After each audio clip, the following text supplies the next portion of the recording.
Finally, I'm gonna ask questions. Like I'm interested in hearing Dr. David's answers. I think I need like 1 minute with no interruption until I finish my answers because I'll get distracted.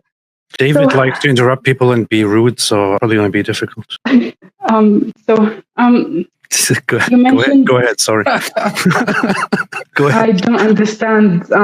I didn't understand your sense of humor. He made a joke about David, but it's okay. Go ahead, Blake. Do you hold the Bible to the same standards as the Quran? So, for example, earlier you said that just because a book doesn't have contradiction, it does not mean it is from God. So, if not, then how would you figure out if a book is divine? Because, listen, I see this a lot, especially on TikTok. For example, yesterday people were talking about the Quran compilation and the authors and whether there's an original manuscript or not. But I don't see the same energy when it comes to your scriptures, like the Bible, basically. And the same thing happens when they're talking about moral stuff, like, for example, slavery and so on. It feels like double standard. So do you actually apply the same standards to the Bible as you do to the Quran and Islam? As far as the Bible and the Quran, as far as examining a text and saying what is the evidence for it or against it and so on, and determining whether it's a revelation, there you would apply the same standards. The only way you wouldn't apply the same standard is if someone's making a different claim. So just to give you an example here, it's understood in Christianity that there are textual variants in Bible manuscripts.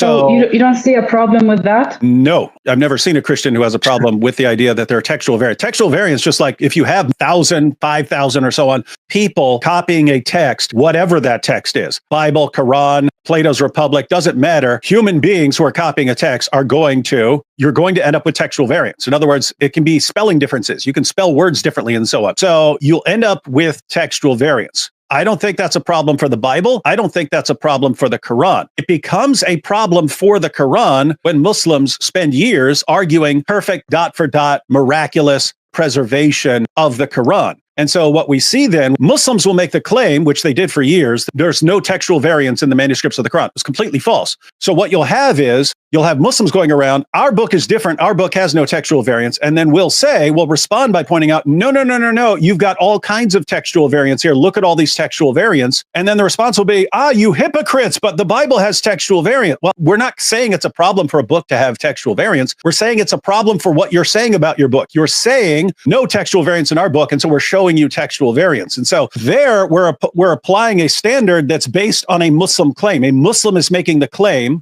that is false, and we're responding to it. We're not saying, it's a problem for your book to have textual variants. We're saying the fact that there are textual variants exposes your false claim. So there can be situations like that where we're applying a criterion specifically to the Quran that we're not applying to the Bible because we're not the ones making the claim. If a Christian said there are no textual variants anywhere in any manuscript of the Bible, it would be perfectly relevant to refute that claim by saying, but you guys have textual variants. So there are situations where, because Muslims are making a claim about their book that we're not making, we can expose it without saying, it's a problem for us. We don't think it's a problem. We don't think it's a problem for us. We don't think it's a problem for Quran. We think it's a problem if you're making a false claim. So there are situations like that where we're raising an objection that we're not applying to the Bible, but it's because of Muslims making certain claims. So with that said, if you're talking about other issues like, let's suppose we point out that there's a moral problem with Muhammad, here is also a very different situation in that Muhammad is claimed to be the ideal pattern of conduct in Islam. It's Surah 33, verse 21. Muhammad is a beautiful pattern of conduct. So he's being set up as a pattern of conduct. So it might look like inconsistency if we say, look, Muhammad has this problem, and we go to the Bible and we see King David, committing adultery and then having someone killed. You say, but you're not condemning him. No, we would condemn that. And that is condemned. So David did something wrong and he's condemned for it. But no one's saying David is this ideal standard of conduct that Christians have to imitate. If we said King David is this ultimate pattern of conduct that everyone's supposed to imitate, we'd have a serious problem, and it would be completely relevant to say, wait a minute, that guy committed adultery. So when we're talking about Muhammad and we say Muhammad did this or did that, we're not saying Muhammad can't be a prophet because he did this bad thing. There's a couple reasons we would bring up what Muhammad did. One, for many years, and it still comes up here and there are Muslims who will explain that Muhammad has to be a prophet, and they use what's called the moral argument. They're saying Muhammad's character shows that he's a true prophet. If you're setting this up as the reason to believe in Muhammad, I would reject it, but I would reject the same reasoning if someone used it in the Bible. In other words, if someone said King David's character is so perfect that he has to be from God, I would say, you got a problem with that because David did some really messed up stuff. But when Muslims are using an argument, this guy has to be from God because his character is so perfect, then it makes sense to say, but here's a list of things that his character, he's definitely not this ideal moral standard. Look at all these problems. And that's not a situation where you want to say, why aren't you applying that to King David or something like that? Well, no one's making the claim about King David. You're making the claim about Muhammad. So he's in a different situation. It's like the claim that the Quran's been perfectly preserved. You guys are the ones making the claim. Therefore, you guys are the ones we have to actually evaluate that. If we're not making the claim, then it makes no sense to say, oh, and let's apply the same argument to people who aren't making the argument. So as far as morality, yeah, there's all kinds of things in the Bible. I mean, Solomon did all sorts of messed up things. Moses got into trouble. King David. The Bible doesn't view prophets as these infallible beings who never do anything wrong. In Islam, there's a doctrine called Ismat al-Anbiya, which is Allah's protection of the prophets. He's going to protect prophets from committing any sort of major error. And so it's a problem for Islam if a prophet is doing wrong things. It's not a problem for a prophet in the Bible to be doing. We don't have that rule. So that is a rule that is unique to Islam. We don't have the rule. And so we don't need to defend prophets as these sinless or free from major sin or anything like that. We believe that God uses complete misfits and uses people who are,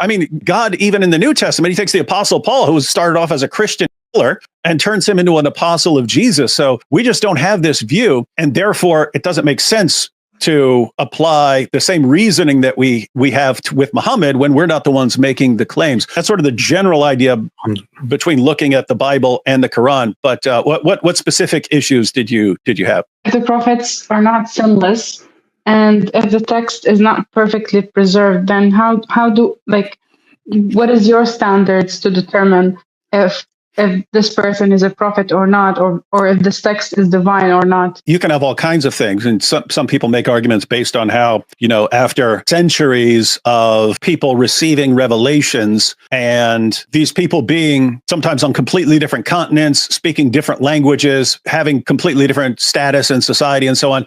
It's basically the Bible has about 40 different authors and so on. So you have people who would argue, hey, here's how you can know it's from God. You've got 40 different authors on 3 different continents, speaking multiple languages and so on, and you put it all together and it's spread out over a 1400-year period, and then it all fits together. So there are people who would argue along that line, but I'll just tell you my own view as far as why I believe in the Bible and so on. Again, I'm not saying this is how you come to this conclusion. This is how I personally came to believe in the Bible. When I started, and even when I was a Christian, I didn't believe in inspiration of the text or anything. I believed that the gospel writings are first century records of Jesus. There are people attempting to write first century biographies about Jesus. Okay. And by the way, no scholar is going to disagree with that. You're dealing with first century documents, accounts of Jesus. Doesn't mean you believe everything in there. I didn't believe everything. I didn't believe everything in there.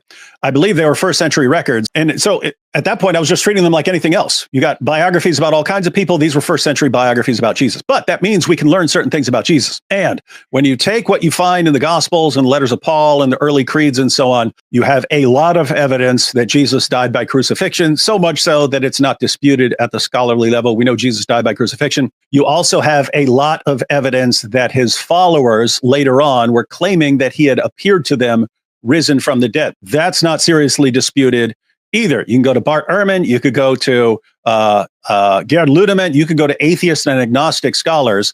They don't believe that Jesus rose from the dead, but they're completely convinced that Jesus' followers were claiming that he had appeared to them after rising from the dead. So I was looking at that. We have a ton of evidence that Jesus was dead. We have a ton of evidence that he appeared to his followers later. And then the question is, how do you explain this? And some people try to explain it in terms of, well, maybe they hallucinated or something like that.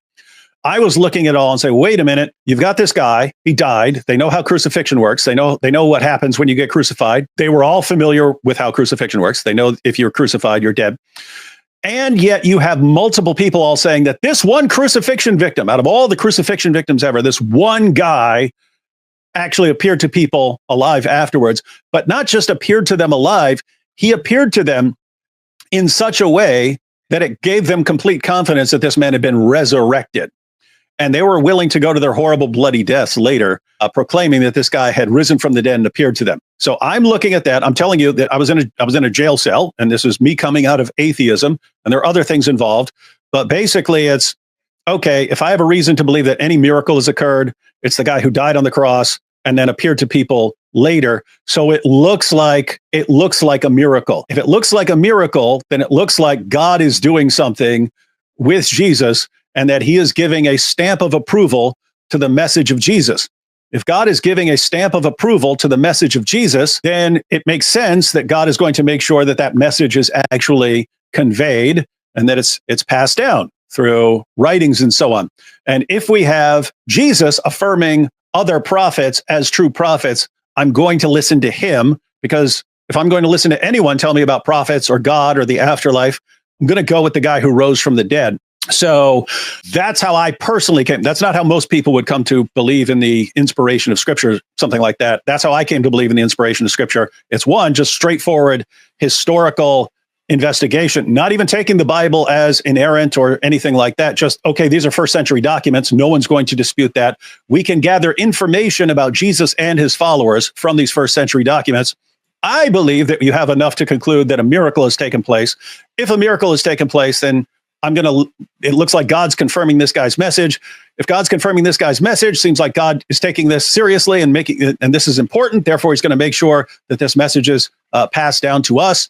And what do we have of that message? Jesus is affirming the status of these other prophets and these other writings. And so I'm going to take it seriously because it's Jesus. So that methodology, that's not the only methodology. And again, that's not the methodology of most people, but I would gladly apply the exact same reasoning, the exact same standard to Muhammad and ask, what reason do we have to think that Muhammad has God's stamp of approval? What reason? And the problem is every argument that Muslims ever give me is based upon complete nonsense. It's, oh, look at the perfect preservation of the Quran. Look at these scientific miracles. And I examine them and I find out that the evidence they're claiming is not actually there.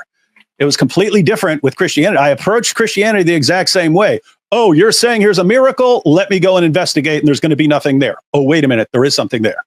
There's a bunch of evidence there. And so so I would apply those exact same standards. It's a question of if a guy, it's very simple. If someone is claiming to speak on behalf of God, there are a couple possibilities. Either that person's really speaking for God, he's a real prophet, or he's making it up, or it could be something demonic if you believe in demons and so on. So you've got a couple of different possibilities there. And so you just go through the evidence and say, what do you actually have evidence for? With Muhammad, I have all kinds of reasons for thinking that he's making it up, either deliberately or not deliberately. You can be making things up in your mind and you still believe it. You've deluded yourself. I have all kinds of reasons for thinking that he's coming up with this stuff from his own mind. I have all kinds of reasons to think that there's something demonic going on here. I've never seen any reason for thinking that it actually comes from God. So I think I am being consistent in applying that standard.